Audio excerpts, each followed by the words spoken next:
Sonic the Hedgehog 2 is a movie that I'm honestly mad at myself for never reviewing before now. I saw this movie opening night wearing a Sonic 2 t-shirt.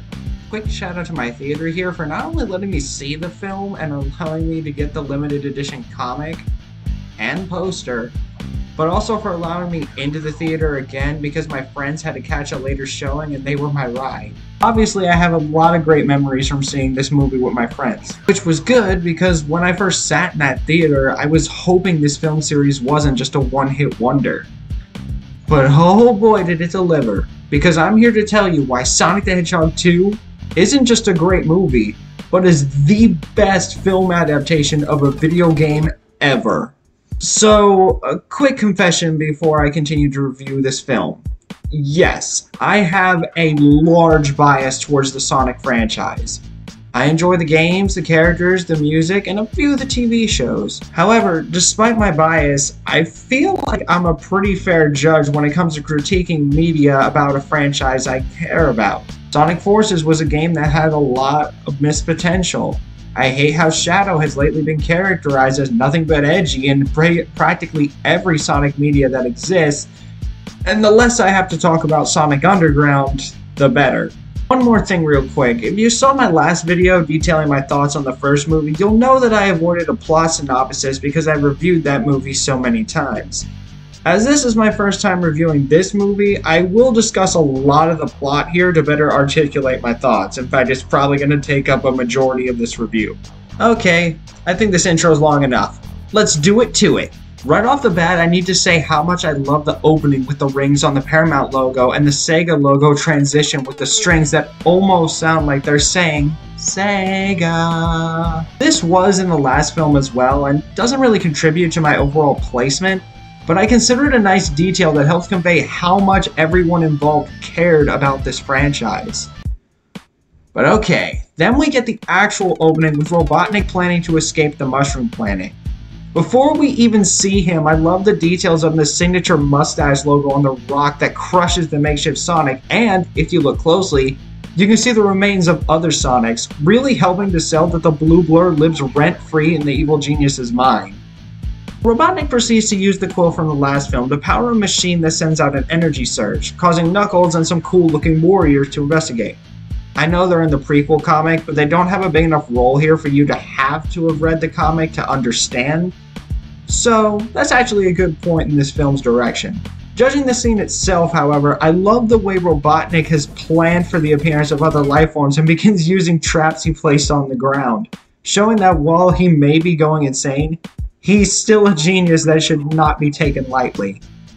Also, the look on his face as soon as Knuckles steps through the ring is also well done, because Robotnik's experience with Sonic would logically make him afraid of beings like him and what they can do.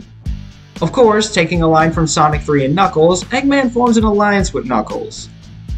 I love this scene not just because it borrows from the games, but because on a story level, the film has already established our villains and Robotnik's goal of revenge, so we know what we're getting into.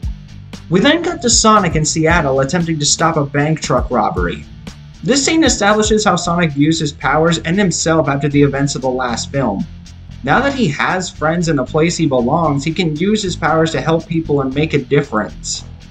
On the one hand, it's clear that Sonic, Blue Justice, actually wants to help people, but we can see from his actions that while he has good intentions, he is terrible at actually executing an effective plan to save people. He even blows up part of the city block in a scene that was definitely pulled from Sonic Adventure. This leads into our next scene with Tom, where he rightfully calls Sonic out on this and gives us our pivotal moment that ties into the core of the film: responsibility and the people you care about.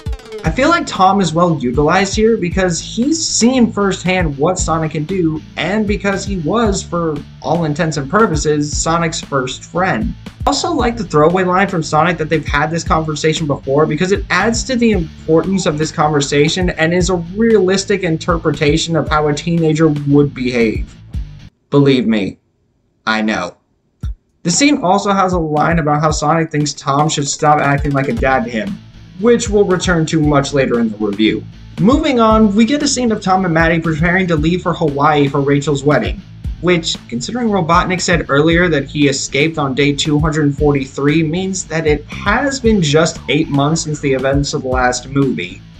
I'm not saying a relationship can't develop to that level in that short amount of time, but it does stick out to me. Anyway, Sonic is left behind, so he gives the pair a ring to return with, and the 3 power bump goodbye. I only mention the power bump because it comes into play later in a meaningful way. Once Sonic is left alone, we get a montage of him acting like any teenager would when they have the house to themselves. That being said, I like that despite the responsibility talk with Tom, Sonic is still irresponsible in his activities in the house because, honestly, it'd be very unrealistic for him to completely change as a result of that conversation. Tom even calls him out on this again during his call from Hawaii. In the midst of Sonic's partying, however, we get the connection to the post-credit scene in the form of Tails! Sorry, I just need to get that out of the way. So, Tails arrives looking for Sonic and heads into town.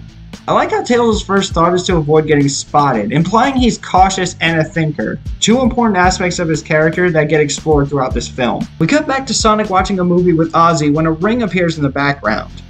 I am concerned about the fact that we don't see anyone walk through it before the blackout moment of the scene, because obviously someone had to do that, but maybe it's just an angle thing. Not to mention the immediate shift to a horror-esque moment is beautifully shot with the silhouette of Robotnik clearly implying he's the one who did it. We then get the reunion and Sonic's introduction to Knuckles, who immediately shows his power by knocking Sonic through a wall and the TV. Though Eggman dodging out of the way of Sonic's punch would imply he's faster than Sonic. Although, it's during this scene that Knuckles ultimately obliterates Sonic, which I strangely like because it shows that Sonic isn't invincible or that his powers are an instant win condition. Sure, he can destroy robots, but against someone with similar powers and has trained for battle since birth, what else did you expect to happen? Story-wise, we also get some backstory behind Knuckles as the last of his kind and why he personally has a bone to pick with Sonic, as well as explaining that the Master Emerald contains ultimate power, giving Eggman a bigger goal than just revenge. The emerald he seeks could power my wildest designs. My genius wouldn't just be recognized on Earth. It would spread virally to every corner of the galaxy, allowing me to harness all the negative forces of the universe, commune with darkness itself. Though Sonic seems to be at his end when the best character comes in and hits Knuckles with a police car. Okay, sorry, no more biased Tails comments. Scout's honor. This allows Sonic to escape and Tails to literally bounce with joy at meeting the blue blur. Tails does give a bit of an exposition dump to Sonic about Knuckles and the Master Emerald, but this is during a chase scene from Knuckles and the Master Emerald gets brought up in the next scene as a major plot point, so you're more likely to accept it. The chase climaxes with Tails driving the car off a cliff and flying Sonic to safety, but I do admit the flying is a bit cheapened by the fact that we the audience have seen Tails do this already. Don't get me wrong, Sonic's reaction fits the situation and works to sell that these two will work well together, plus the movie had to use the earlier shot of Tails flying to the post-credit scene from the last film, but I feel that this moment would have been better if this was the first time we actually saw Tails fly. Robotnik then arrives on a lawnmower, presumably from the Wachowski house, and calls Stone so he has someone to push around. Last time I said that Stone's dynamic with Eggman was great but only got better in this film. And what more do I need to say than his first scene is literally him drawing an image of Robotnik's look from the first movie in a cup of coffee. Which, a great way to include a reference to Mean Bean Machine and continues Stone's trait of being a coffee maker, by the way. So, Stone sends a pod to Robotnik that allows him to finally wear the iconic outfit, as well as give us this film's take on a buzz bomber. Nice. Though, that being said, we cut to Knuckles still climbing the cliffside, which, to me, seems like a while because, as I just said, Robotnik arrived on a lawnmower, called Stone, the pod arrived, and Robotnik is now in his classic attire. Maybe I'm overestimating Knuckles' climbing power here, but I feel like that was enough time for him to make it up the side of the cliff. Regardless, Eggman and Knuckles form an alliance and we begin the running joke of Knuckles' strength being shown by crushing people's hands in a handshake. We then cut to Sonic and Tails meeting up with Wade, where he plays comic relief while we learn that Sonic's map has a connection to the Master Emerald and a hologram of Longclaw appears to tell Sonic that this is his destiny. In the last review, I talked about how the tranquilizer dart hitting Sonic was an inconsistency to get the plot going, and you might think I'd say the same thing here because why did the map wait until now to show this? I'll admit I find this a bit of a stretch, but I'm willing to look past that here because despite the conversation, Sonic realizes the map is what is pointing them to the Emerald, not anything Longclaw said. Is that moment still weird? Yes, but I don't think of it as a plot hole because other factors push the story along. Even if you wanted to say that Longclaw appearing directly made Sonic realize that this was his moment, the movie has already implied that Sonic wants to make Longclaw proud, and Knuckles directly stated his connection to Longclaw as well, so I think Sonic would still see this as his moment to continue Longclaw's responsibility. It just might have less emotional weight. We also get a moment here with Tails where he's hesitant to join Sonic because he's not a field guy, but Sonic convinces him by promising to have his back and sharing the power bomb introduced by the Wachowskis to show how strong of a promise this is. At this moment, it should be clear that despite the fact that Sonic and Tails have known each other for maybe half an hour by this point, you can see the budding friendship that will inevitably form. This even ties into the next scene where Tom thinks it would be good for Sonic to have friends besides him and Maddie, which, yeah, I definitely agree, but we'll get to that later. Cut back to Stone, who has made a coffee with now both Robotnik's face from the first movie as well as himself inside. Eggman steps through and Stone is completely flabbergasted with how he looks now, which, to be fair, is a pretty realistic approach to how someone would react. Stone gives Eggman the coffee and we get a payoff to the beginning of the film with Eggman saying that there should have been more mushroom, as well as the fact that he doesn't even acknowledge that Stone put the drawing in it. The real meat and potatoes of the scene, however, is Stone meeting Knuckles, who again plays into the joke by breaking his hand. Now the three are together, as Stone activates the cone of latte with steamed Austrian goat milk to change the entire place into a secret lab. We continue with Sonic and Tails as they begin their search in Siberia, but the weather makes it hard for Tails to get good readings. I was originally going to question this, but then I realized that he was introduced by tracking Sonic. There's no reason to say he can't track energies that should not be unique to Earth. Plus, it shows his technical side again before we get to the next scene. It's here that Sonic suggests that they should stay in a nearby building, and Tails shows his cautious, if not cowardly side, in pointing out that they don't know who's inside. Sonic then responds with one of the best lines in the entire film. On Earth, people are very welcoming and love taking complete strangers into their homes. This line will never not be funny. So Sonic and Tails enter, and Tails uses another gadget to communicate with a waitress before explaining how he knows about Sonic. Which, this does immediately fix any problems I thought we would have when I first saw that Tails would be in this movie. Oh boy, that's an old video. That being said, Sonic does question if Tails has been watching him the entire time, and Tails' response raises a red flag for me. Between this moment and Sonic spying on Tom and Maddie in the first movie, this series has a weird fascination with stalkers. Look, I realize in both cases it's not malicious, even if Tails is embodying Twitter stans a little bit with his level of dedication, but as these films are marketed to children, it should probably not be addressed so positively. Alright, social ran over. Despite the awkwardness, the scene does help to strengthen the bond between the two characters, so let's just move on. It's during this conversation that Sonic gets a text from Tom, and we cut back to Eggman, Stone, and Knuckles, who are monitoring Sonic's messages. Eggman even manages to track Sonic and sets out with Knuckles to go find him in the Master Emerald, though not before Knuckles asks why Stone isn't coming as well, leading us to learning that Knuckles has a very high sense of honor and that he isn't fond of looking down on teammates. I feel like this does well to reflect the tribal way of life we are later shown he grew up in, as a tribe is defined as being closely linked, meaning that the members would have to greatly trust each other. Plus, it sets up his first hurdle of distrust in Eggman. We then see Tails and Sonic again, and we see that Tails' communicator is messing up. I like to think of this as a nod to Sonic Colors, but regardless, the mistranslations lead to Sonic and Tails being revealed to be aliens, and the locals attempt to throw them in a fire. Thankfully, Tails is able to save them by researching a Siberian custom known as that. Okay, so I know a lot of people hate what follows, but I'll admit I'm not one of those people. I find the dance scene to be really fun, and it sets up that Tails has a device to make visual recreations of himself, which is an important factor in the final act. We even get a moment of Tails freaking out at being called a freak, something he was probably called a lot based on his reaction, and Sonic helping him through it is a really great moment. I do think Sonic and Tails going from being mediocre performers to perfectly in-sync breakdancers just because they switched the tune to Uptown Funk is flawed though. I mean, come on. I may be more confident in breaking out into dance if I hear a song I like versus one I'm unfamiliar with, but that doesn't magically give me the moves of Michael Jackson now, does it?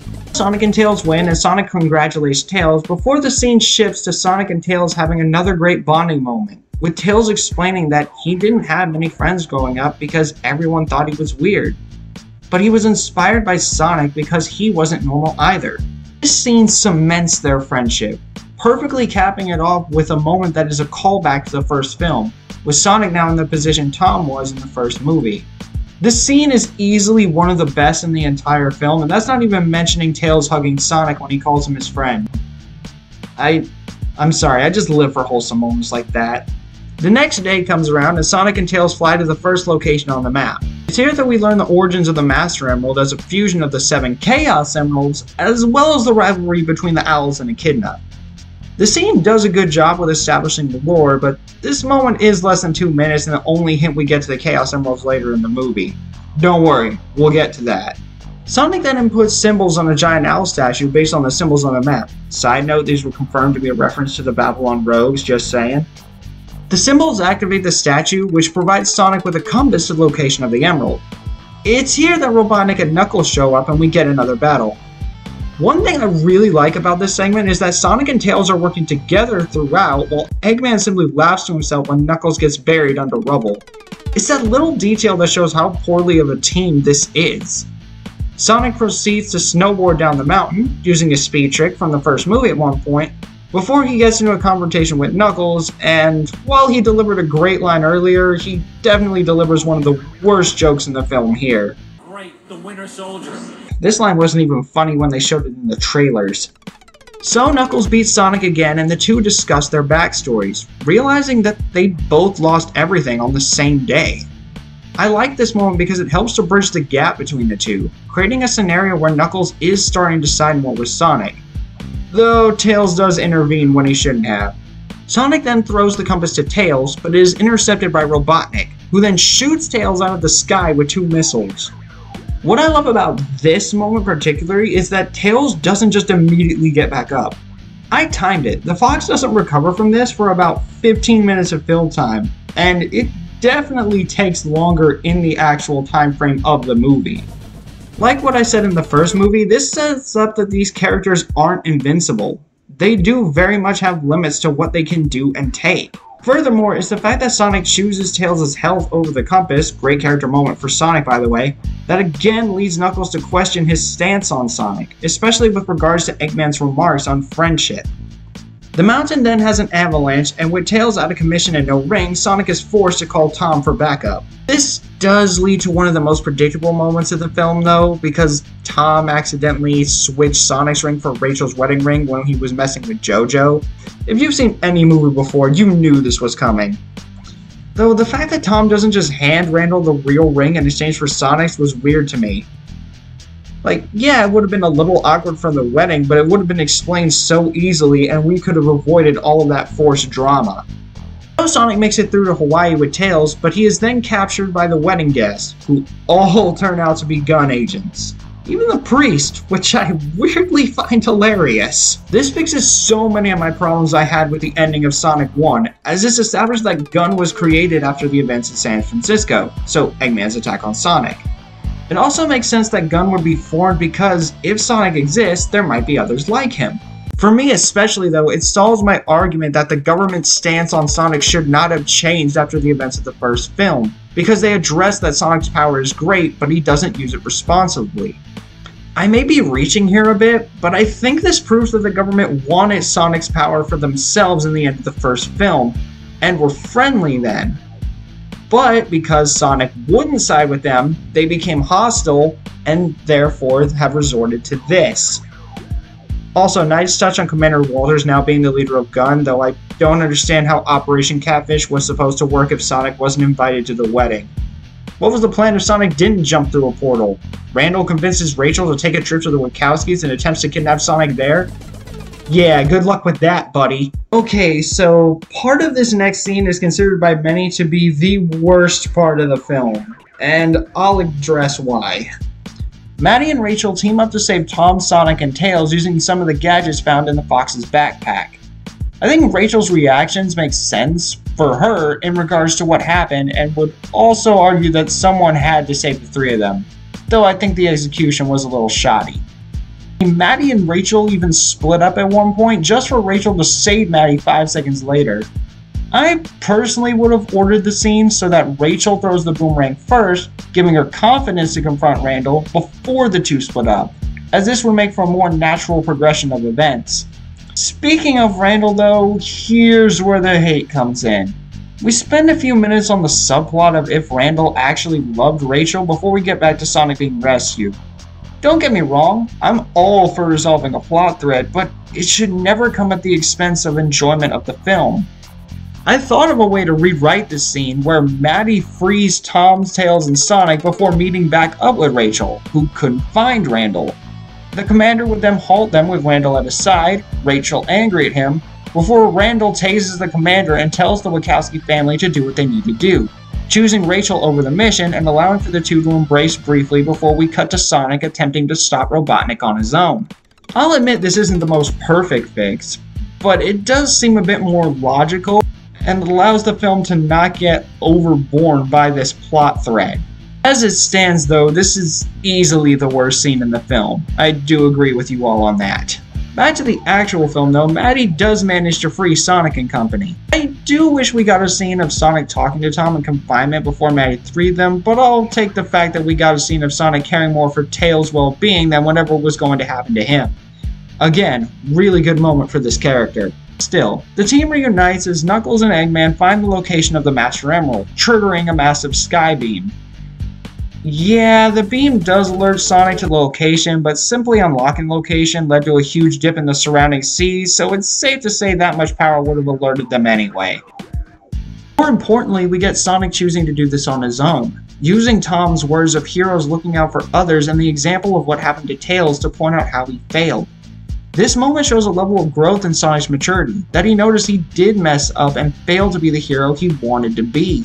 This leads to Sonic away as Tails finally wakes up, and he's still hurt, which is actually a nice detail because, again, it's more realistic for characters to not just be perfectly healed when they subtly regain consciousness. So Sonic runs on the water to get to the Emerald Island, wherein he is defeated by a wave. He still wakes up on the island, but it shows that there are limits to what he can do. Sonic then heads into the temple where Knuckles and Robotnik are tracking the Emerald. The traps are really fun to see, and yes, they are directly lifted from Labyrinth Zone, as is Sonic's entrance, but these scenes would be fun to see anyway due to the comedic timing and thrill of the hunt. Speaking of, Eggman and Knuckles eventually arrive at the Emerald first using some of the Doctor's tech, while Sonic arrives in a crash landing, because how else would he arrive? His appearance does stop Robotnik from attacking Knuckles, which we all saw coming as it was set up from their very first encounter, and Sonic and Knuckles have a small chat about each of their destinies. I like this because these two have gotten to share their histories and we know how similar they are despite being on opposite sides. Plus, Robotnik gets to make a great comment when Sonic mentions protecting the people he cares about. Sonic and Knuckles then fight over the Emerald in one of the best action scenes in the film, both taking advantage of the full extent of their powers and not willing to give the other even an edge. Nice little detail, I like how Sonic gets the most hits in due to his speed and can avoid most of Knuckles' hits, while Knuckles shows his power by knocking Sonic back with one good hit and nearly ending the fight after another. So Knuckles has Sonic where he wants him, but Sonic points out that Robotnik is attempting to steal the Master Emerald, which he does after betraying Knuckles and leaving the two mammals to die. I like how right before this moment, Knuckles questions the validity of Eggman's friendship, something that was hinted at for this entire movie and would logically be a big moment for someone built on tribalism. Sonic then proceeds to save Knuckles despite all the tension they've had, before Knuckles saves him from drowning. The two working together here, along with the following discussion when they make it to dry land, adds validity to the idea of these two working together, rather than Knuckles making a full heel turn just because of Eggman's betrayal.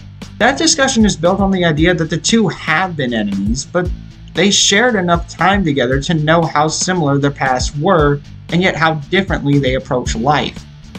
This leads to Sonic giving a great speech inspired by the lesson he learned from Tom in the beginning of the film, showing his growth and helping to show the underlying theme of meaningful connections throughout the movie. Tails then shows up in the biplane from Rachel's wedding to give Sonic a lift, with Sonic inviting Knuckles to join them before we complete the running joke of Knuckles crushing people's hands. We cut back to Wade interrogating Stone in the Mean Bean, as he had found out about the secret lair earlier, before Robotnik teleports in with the powers of the Master Emerald and turns things around.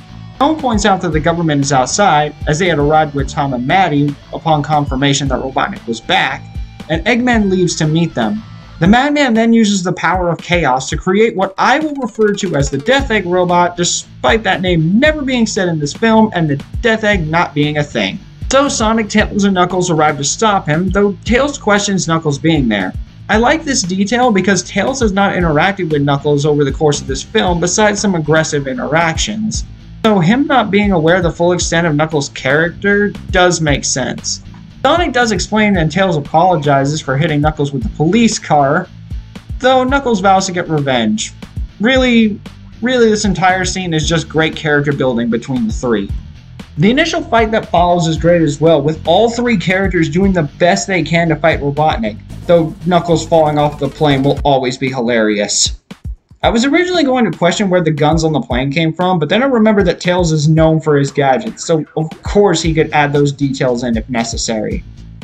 Despite their best, however, the power of the Emerald is too much, and Sonic points out how they only stand a chance with their skills together as a team. As they fight off smaller threats, Sonic realizes that Robotnik focuses on him due to being sour over his defeat, and creates a plan to divide and conquer. I love the details of how well the three combine their techniques during this scene, and it adds that extra layer of how much better their skills work when they're together versus when they're on their own. This divide and conquer plan works, with Eggman focusing purely on Sonic while Tails and Knuckles sneak aboard the robot. I like the little detail that Tails finds Knuckles heavy, and Knuckles' response, while a bit weird, is pretty funny. Also, Tom and Maddie borrow a truck from a bystander after working to help people leave the battlefield. I like this detail for them because it's perfectly in character with who they are as established in the first film, helping as many people as possible. Sonic runs from the Death Egg robot before Eggman catches up and blasts him off of a bridge.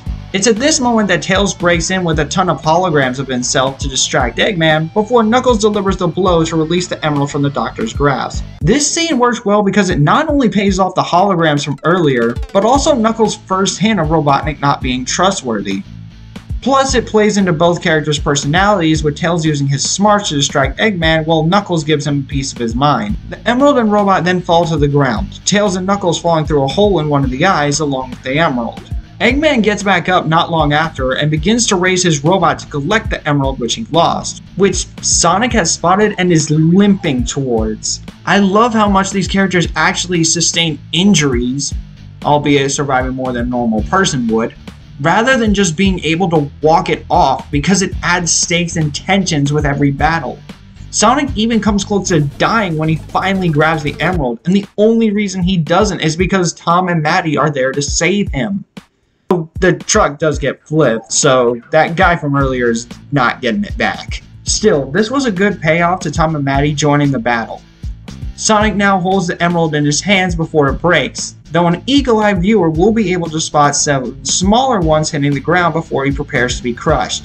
This pays off the lore of the 7 Chaos Emeralds combining into the Master Emerald earlier. Tom and Maddie stay with Sonic in this dire moment, showing just how important they all are to each other, and I love that it is this connection that causes the Emeralds to activate around Sonic, just as Robotnik's robot brings its foot down on them. Robotnik is of course elated before every Sonic fan gets the elation of what they all wanted, the appearance of Super Sonic. Side note here, the McDonald's promotion for this film featured a supersonic toy, so it was possible that this moment was spoiled, but judging this moment purely on the film standpoint, the reveal is well earned. His appearance is perfect, and that one moment of Sonic effortlessly catching the Death Egg robot's hand perfectly encapsulates just how much power he has. Super Sonic then unleashes his Fuel Fury and destroys the robot in a perfect recreation of some of the best supersonic scenes in the entire series, with an added foot kick just for personality and good measure. Robotnik accepts his defeat and utters the line that, if this is Jim Carrey's last film, would be hilariously fitting as his closing statement. With Robotnik defeated, Tom and Maddie go to hug Sonic, but Knuckles stops them, claiming that the Emerald's power has changed Sonic from how they knew him. This is followed by Sonic using the powers of Chaos to summon a chili dog. I don't think I could have written a better punchline. That being said, the CGI on the chili dog that falls in Knuckles' face is not very good, to the point that I doubt even a child would believe that this was real. Still, it's only on screen for like 15 seconds, if that, so it doesn't ruin my overall enjoyment of the film too much. Sonic then reverts to blue, little attention to detail, he's back to full health, as the emeralds scatter. Tails asks why Sonic gave up the power, and Sonic shows how much he's grown by explaining that he does still have some growing up to do, taking Tom's earlier message to heart versus how he wanted to ignore it in the beginning. Knuckles then presses the Master Emerald back together, and he agrees, along with Tails and Sonic, that they will all be responsible for keeping it safe. This moment is sealed with the Wachowski power bump, the movie's symbol of unbreakable promises, showing these three different heroes have come together and, in the case of Tails and Knuckles, found a new place to belong. The movie then treats us to a callback to the baseball scene from the first movie, with the main heroes playing a game. Knuckles gets his revenge on Tails by nearly taking his head off, before he runs around the bases and exclaims to be having fun. This exclamation is a little awkward, but he did explain earlier that he had trained for battle since birth in his tribe, so this could really be the first time he gets to experience life outside of battle tactics. I know this won't fix the moment for everyone, but it does make it a bit more understandable. What I really like about this scene though is the ending with Tom being proud of Sonic for finding his new friends, and Sonic actually refers to Tom as Dad. I feel like a broken record here, but again, Sonic's grown so much throughout this movie with the acceptance of Tom as a parental authority rather than just a friend. And the movie honestly benefits from having this be the relationship between the two by the end of the film. The film then ends properly with Sonic running off with the Master Emerald in a cooler before we cut to the animated renditions of moments from this film made in the 16-bit style of the early games. The first movie had this too, but the level moments and nods to video game dialogue boxes make this stand out so much more.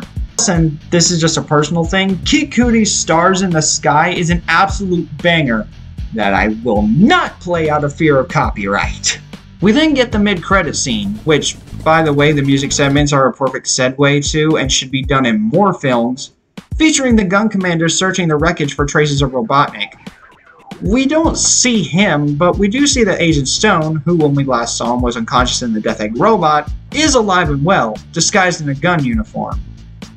However, the big moment for everyone is when a female agent mentions that when the government closed the file on Robotnik, they found coordinates for a project spanning back 50 years. When I tell you that even now, watching that camera cut to the arc, I still get as excited as the theater did when they first saw it, I mean it. I'm not even the biggest fan of Shadow the Hedgehog, but the potential for him and his story in the sequel is something I'm really looking forward to. Just please don't let him be voiced by Chris Pratt. Literally anybody but Chris Pratt. And then the credits roll. I'll wrap up the story discussion by saying I love how they took a more character-driven story with this one. Don't get me wrong, the first movie is enjoyable, but Sonic didn't grow much as a character over the course of the film. I mean, if you saw my last review, you know I'd even argue that Tom had more growth as a character than he did. This time though, Sonic is allowed to grow, to realize what it actually means to be a hero, and mature enough to be okay with realizing that he has more growing up to do. And it's not just him, so let's go ahead and dive into the character portion. Adding to the discussion of Sonic's growth throughout the film and how that makes for a more enjoyable experience is Sonic's overall personality. He wants to help people, but is a little careless early on about how that gets done, not caring that he destroyed an entire block in Seattle if it meant he saved one life.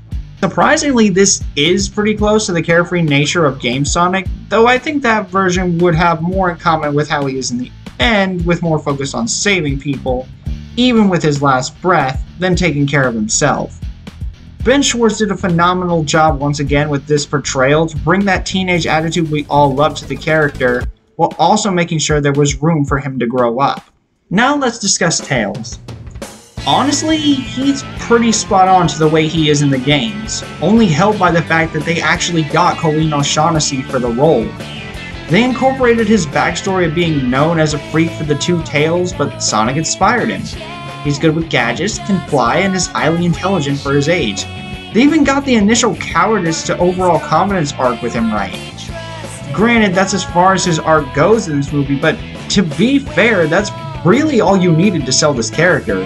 Eggman is, once again, played by the exuberant Jim Carrey, though is now more in line with his game counterpart.